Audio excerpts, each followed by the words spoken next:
As we brace for the index rebalancing on Monday, let's look at the earnings results for the index stocks. I'll also share with you my notes on my top stocks for this week and one of the most underrated stocks in the PSE that I've recently been accumulating. Let's discuss. My name is Den Slim and welcome to another episode of Monday Market Outlook. The Fed rate decision just got more complicated after the announcement of key economic indicators last week. The problem? Stagflation. While CPI numbers came in at 2.7% better than analyst expectations, core CPI numbers, this excludes food and energy, jumped to 3.1%, the highest since February. So while food and gas prices declined enough to post better than expected numbers, persistent increases in the areas of auto insurance, shelter, medical care, travel costs pushed core inflation to a 6-month high. To make matters worse, July's producer price index came in far hotter than expected, with core producer prices climbing 0.6%, the largest monthly gain since March of 2022. This signals a sharp rebound in business cost pressures. So what this means is that inflationary momentum is building earlier in the supply chain. So if this is sustained, producer prices could soon filter into consumer prices. The simultaneous rise in both core consumer and producer prices alongside a persistently elevated unemployment rate points to classic stagflationary pressures. So this tricky mix is the Fed's worst headache. Cut rates and you risk reigniting inflation, keep them high, and you can choke the economy. So the big question is, when it comes to decide, should they put more weight on what the jobs numbers are saying or what the inflation charts are showing? So now even Fed governors Goolsbee and Bostic are making the case for more patience before deciding on whether to cut rates. But the market does not seem to care. The markets are pricing in a 92.6% chance of a rate cut on the Fed's September 17 meeting, fueling the S&P 500 to another all-time high week, but pulled back last Friday after consumer confidence numbers fell for the first time in 4 months as consumers brace for higher inflation and weaker jobs market expectations. Again, the very definition of stagflation. But, it is a good thing that we do not have that problem here in the Philippines. The BSP has other problems. This includes worrying about delinking gambling apps from e-wallets, but they expect 2 more rate cuts this year. The first one would most likely be this August 28, which will bring the benchmark rate to 5%. However, BSP Governor Rebalancing noted that the possibility of 3 rate cuts is unlikely, and it would take something very unusual to warrant a 3rd rate cut this year, such as a drastic slowdown in growth, which is also unlikely.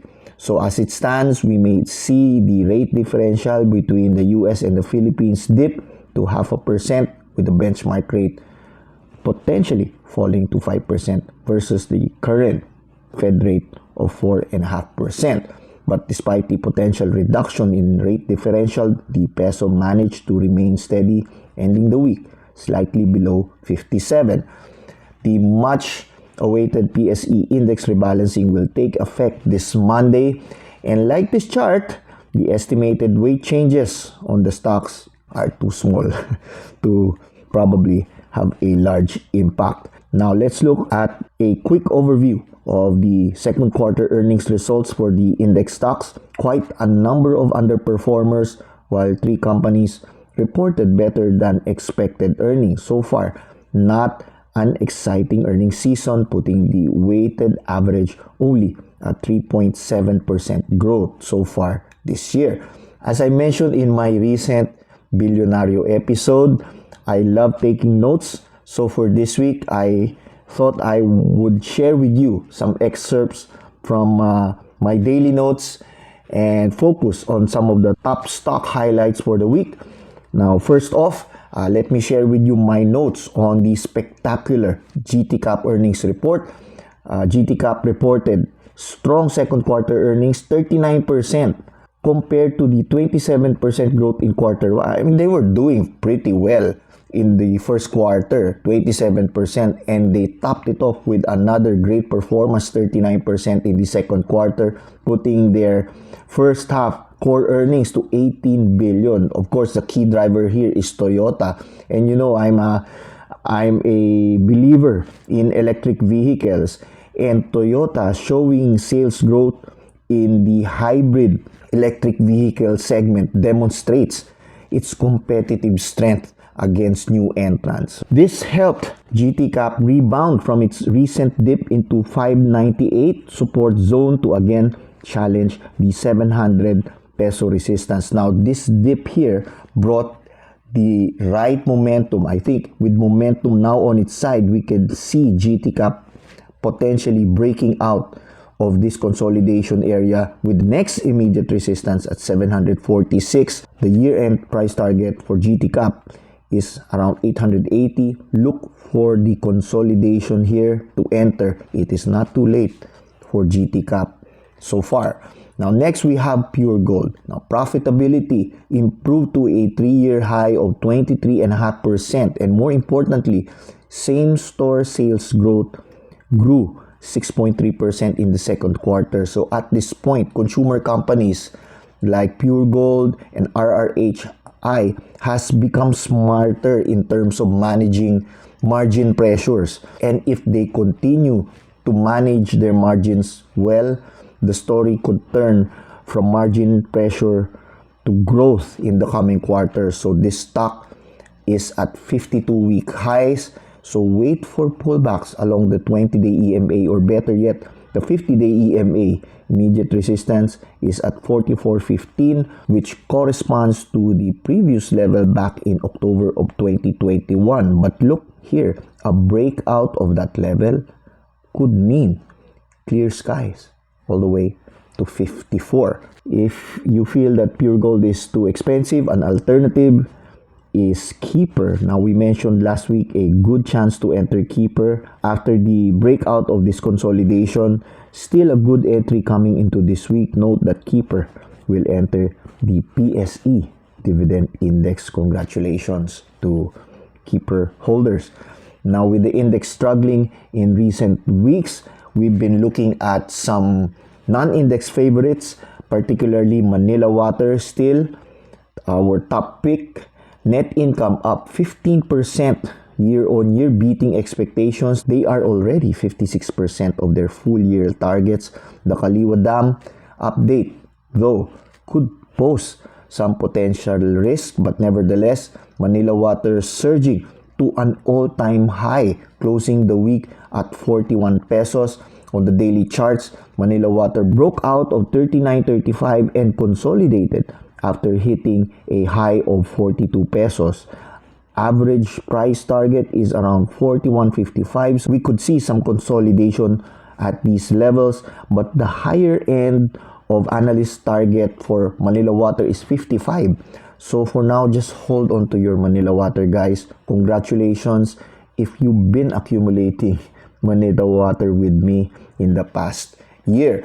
Now, of course, RCR has priced its latest property for share swap at 8 pesos per share, which will infuse 9 new mall assets valued at 30.7 billion in exchange for 3.8 billion new RCR shares. Now, this positions RCR for a potential index inclusion as early as February, as long as it maintains its price above the 7 pesos per share. Now, watch out for near-term price correction. RCR closed the week at exactly 8 pesos. Dividends were declared at 10.5 cents per share, ex-date August 22, payout date of September 2. At this point, upside potential could be a bit limited. Hold at this point. Again, also, congratulations to RCR holders. We will enjoy the dividends as long as we can. For those wanting to enter REITs, REIT, again, would be the top alternative pick, who also declared dividends 6.5 cents per share, ex-date August 19, payout date September 5. Meanwhile, the disappointment of the week converged. No? They were off to a good start, the first quarter growing 18%, but significantly fell to just 7% in the second quarter due to, of all things, extended bad weather. The prospects for Converge moving forward, at least for the short term, will be disappointing because just consider this. Coming from an El Nino year, we are in a La Nina year. The Philippines suffers 10 typhoons per year, 5 of which are destructive, and we've only had 3 so far. And note that the recent flooding was caused not just by Typhoon Zarina, but also just a habagat flooding. Now, which makes me wonder also on a broader perspective how these typhoons may affect agricultural products and inflation, because food has a significant weight on the CPI basket. So we'll see. Meanwhile, confusion on the Senate circus last Thursday on what exactly delinking means. Investors feared that users may no longer fund their accounts via e-wallets, but turns out it is just the link to the gambling app that will be removed. Now, users can still download gambling apps, and users may still fund their accounts via e-wallets like GCash and Maya. And if you are going to restrict transfers from e-wallets, that will require legislation. So Digi Plus here filled a couple of gaps, held support at 22.60. Now, for its possible movement on Monday, don't expect something like a China Bank move where it surged because China Bank had limited shares in the market. So funds were forced to buy expensive shares just so that they can comply with the rebalancing rules. But with Plus, with so much shares being traded, this will most likely not be the case. Finally, I would like to share with you my top under the radar stock pick that I've recently been adding to my portfolio, Asian Terminals Incorporated. They reported spectacular numbers, 22% up from last quarter, 28.8% year to date. Net income is up 48.9% and 65% year to date. So let me show you my stock index card entry. Asian Terminals is a port operator. They manage the Manila South Harbor, MSH, and the Batangas Port.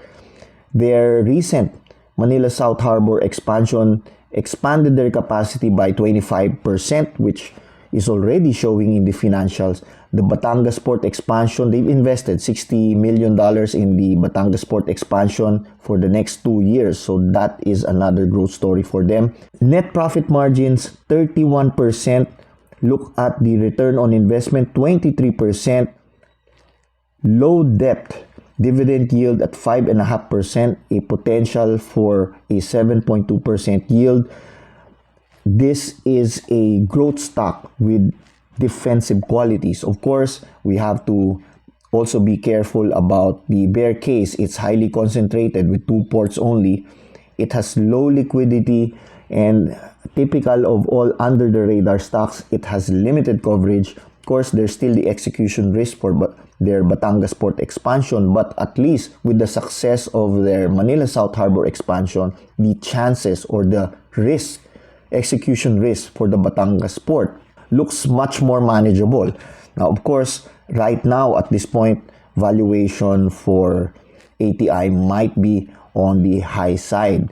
Now, these are my short-term buy zones and exit points, and these are the medium-term targets, an upside, potential upside of around 20 to 40% plus the cumulative dividends. Looking at ATI's chart, the stock price has significantly moved up. The recent consolidation and the pullback in time to the 20 EMA presented a buying opportunity last week. ATI gives dividends once a year in May, So you can consider slowly accumulating ATI leading up to May of next year. Finally, let's look at the PSEI charts. The index didn't play out our best case scenario but proceeded to our second best case scenario, a double bottom at 6245, then bouncing back into the consolidation zone here at 6310 to 630, helped by a late rally last Friday closing at 6315. But look at the resistances stacked along the moving averages here up to the 6,360 level. If the index pushes above this resistance, 6,420 could be possible. But it will be very interesting to see how the addition of Digi Plus will affect index volatility after Monday. But this could be offset by a potentially slow week. Of course, August 21 will be a holiday. That's a Thursday. So most people will sandwich Friday for a prospect of a very long week as we have another holiday on Monday. And no Senate hearings scheduled on online gambling. So this could stabilize Plus's price action this week. Maybe a calm week for investors coming into the ghost month. The ghost month will start at the end of this week on August 23. Let's see what potential spooks can happen this year. So that's it for this week. Please like this video if you found the information useful. Please subscribe to the channel for more updates. And again, good luck on your trades. Please manage your risk accordingly. And I'll see you again next week. Bye-bye.